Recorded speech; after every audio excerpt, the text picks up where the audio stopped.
तेव्हा लक्षात आलं की मी पूर्णात साखरच टाकली नव्हती आणि मी एवढी घाबरली ना आणि मला वाटलं की आता सासूबाई ओरडणार आहेत मला की हे कसं पुरण केलंय कसं केलंय.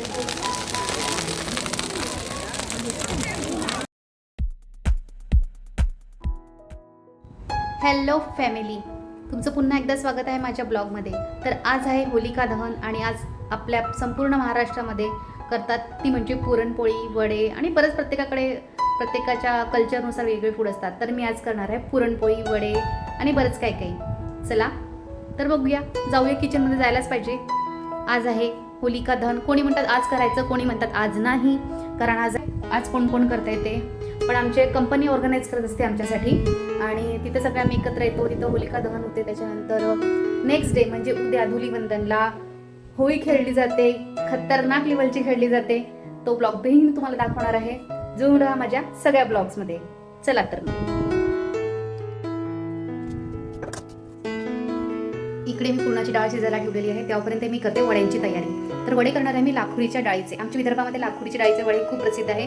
हे ओल्या दाण्याचे पण खूप छान लागतात आणि सुकलेले दाणे म्हणजेच त्याची डाळ जी असते त्याचे वडे जे करतात ते पण खूप छान क्रिस्पी कुरकुरीत लागतात. तर हे जी डाळ आहे कशी असते मी दाखवते तुम्हाला. ही तुरीची डाळीसारखी दिसते बारीक, पण तुरीची डाळ नाही. याच्या शेंगा पण लहान असतात आणि याचे वडे खूपच टेस्टी होतात. ही डाळ मी अशी भिजत टाकली होती सकाळी. ही आता छान मुरलेली आहे, छान भिजलेली आहे दाणे बघा. आता मी हे छान असं दरदरीत वाटून घेते मिक्सरमधनं.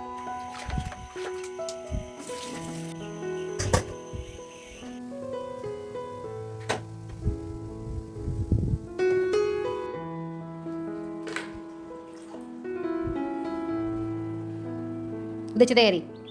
उद्याची तयारी.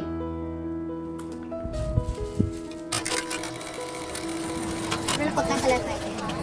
काका पक्का कलर टाका, पक्का कलर.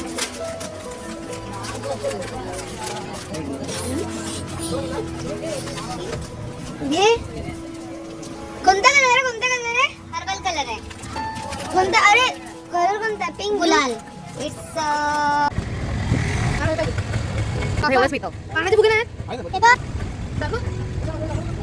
पिंक ते हां आहे. पिंक स्प्रे आहे. पिंक हे लिक्विड आहे? नाही नाही, हे मी आता कलर कसं बाहेर येईल? मला माहिती आहे.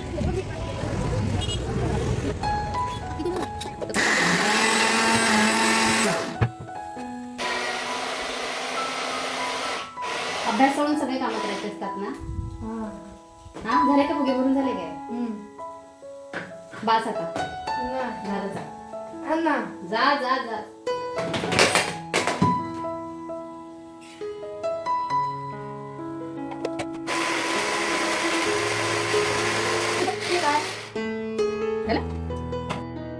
ह्या रफली वाटलेल्या डाळीमध्ये मी बारीक चिरलेला कांदा, जिरा, मोहरी, कोथिंबीर, हिरवी मिरची, आलं लसूण याची पेस्ट, हळद, तिखट, मीठ, गरम मसाले, थोडा चाट मसाला, तीळ, ओवा हे सगळं मिश्रण मी एकत्र करून साईडला करून ठेवते, कारण वडे हे मला गरम गरम तळायचे होते. इकडे माझी पुरणाची डाळी मस्त शिजलेली होती. मी याला चाळणीतनं काढून घेतलं म्हणजे मला कटाच्या आमटीसाठी पाणी वेगळं मिळेल. तेव्हापर्यंत मी पीठ मळायला घेतलं. त्यात मी 1 वाटी मैदा आणि 1 वाटी गव्हाचं पीठ असं समप्रमाण घेते. त्यात थोडं चवीला मीठ आणि हळद असं चाळणीतनं छान चाळून घेतलं. विहान असतोच की मदतीला. मदत करतो की काम वाढवतो. इथे विहाननी पॉपकॉर्न बनवायला ठेवले होते कढईमध्ये. त्यात तो तिखट, मीठ, जिरा, मोहरी काय ते मसाले टाकत होता. त्याला मी सांगत होती की नको रे विहान, पण त्याला मास्टर शेफ बनायचं होतं आज. इथे माझं पीठ मळून झालं. मला ना इथे गडबड झाली असं वाटतंय. माझं पुरण हे पातळ झालंय. कट निघावं यासाठी मी जास्ती पाणी टाकलं होतं. कढईत भरपूर तूप घेऊन हे मला पुरण भाजावं लागणार आहे, कारण पुरण माझं हे पातळ झालंय आणि पातळ पुरणाची पुरणपोळी ही जमणार नाहीच.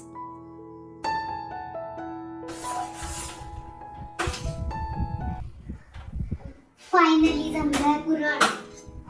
पुरण झाला होता पातळ आणि आता मला वाटलं वाट लागणार आहे, पण त्याच्यामुळे न्यूटनचा गुरुत्वाकर्षणाचा नियम मी फेल पडलेला आहे. फायनली चमचा उभा झालाय. ही पडला. ये उभा राहिला.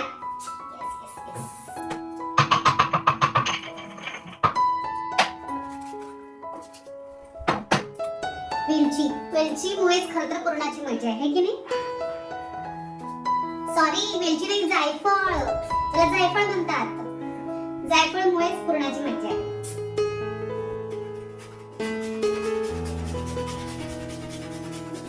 झोपायचा मस्त. जास्ती झालं काय? मला आवडत पण. हा जो पुरणाचा सुगंध आहे ना,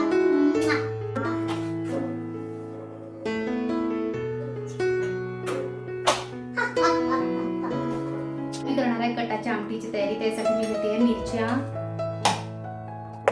कटाच्या आमटीसाठी मिरची, कोथिंबीर, जिरा, लसूण, ओलं खोबरं हे सगळं रफली चॉप करून घेतलं मिक्सरमधनं.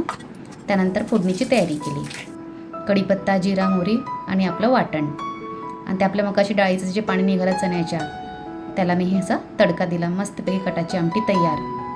त्यात चिंच, गूळ टाकायची.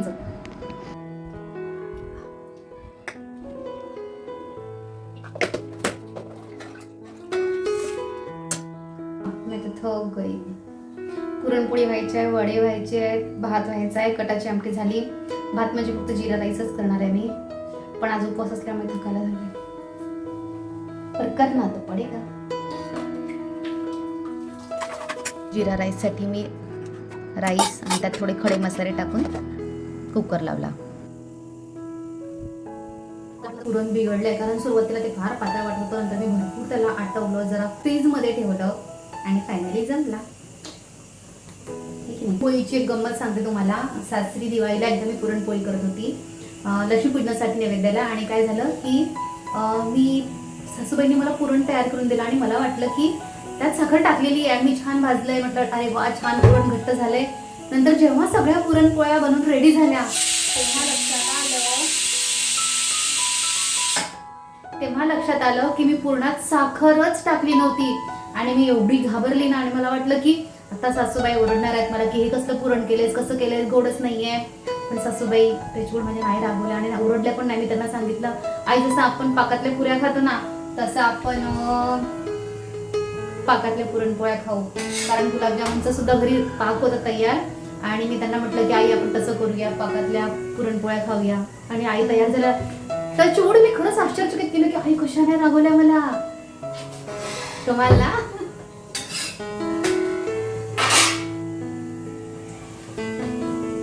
तो होता है ऐसा कभी कभी. लोक साखरेच्या करतात, काही गुळाच्या करतात, पण आमच्या विदर्भ साईड मध्ये ना साखरेचे जास्ती करतात. आणि मला साखरेचीच पुरणपोळी खरं आवडते. आणि मला अशी जाड पुरणपोळी हवी. पातळ मध्ये ना पुरण लागत नाही तोंडाला. सो आय लाईक मोठी भरपूर पुरण असलेलं.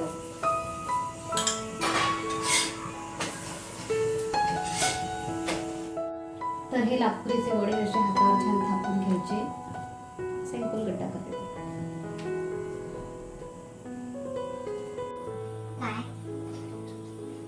काय करते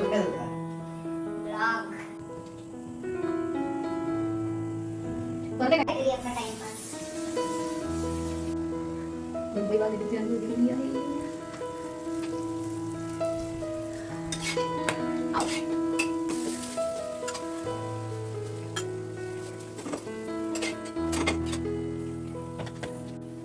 माझी मम्मा ही जर व्हिडिओ बघेल ना, खूप खुश होते. माझ्या पोरीला एवढी चांगली पुरण बनवता येते. है की नाही? है ना मम्मी? इथे माझे गरमागरम वडे तयार होते. मी आता आधी नैवेद्यापुरती आणि माझ्या एका फ्रेंडकडे मला द्यायचं होतं हे सगळं पुरणपोळी आणि वडे. तिच्याकडे एक दुःखद घटना घडल्यामुळे तिच्या घरी मला जायचं होतं.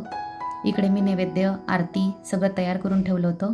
आणि छानशी साडी नेसून मी गेली होलिका दहनसाठी, होलिकेच्या पूजेसाठी. तर चला मग माझ्यासोबत होलिका दहनसाठी.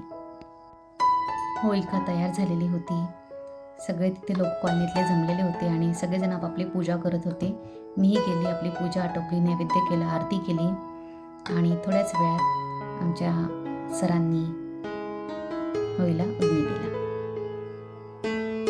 या होळीसोबत मी प्रार्थना करते की सगळी रोगराई, दुष्ट शक्ती, दुष्ट विचार सगळ्या होळीमध्ये जळून जाऊ दे आणि सगळीकडे चांगलं चांगलं होऊ दे. सगळ्यांच्या इच्छा पूर्ण होऊ दे. सगळ्यांचं कल्याण हो.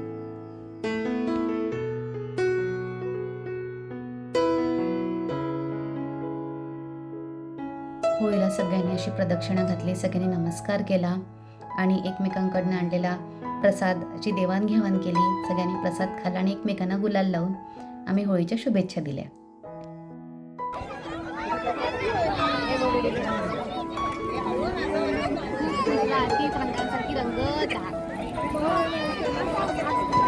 पुढचा ब्लॉग अजून मजेशीर असणार आहे, तो म्हणजे रंगपंचमीचा. तर भेटूया म्हणजे नेक्स्ट ब्लॉगमध्ये. Bye bye, stay tune.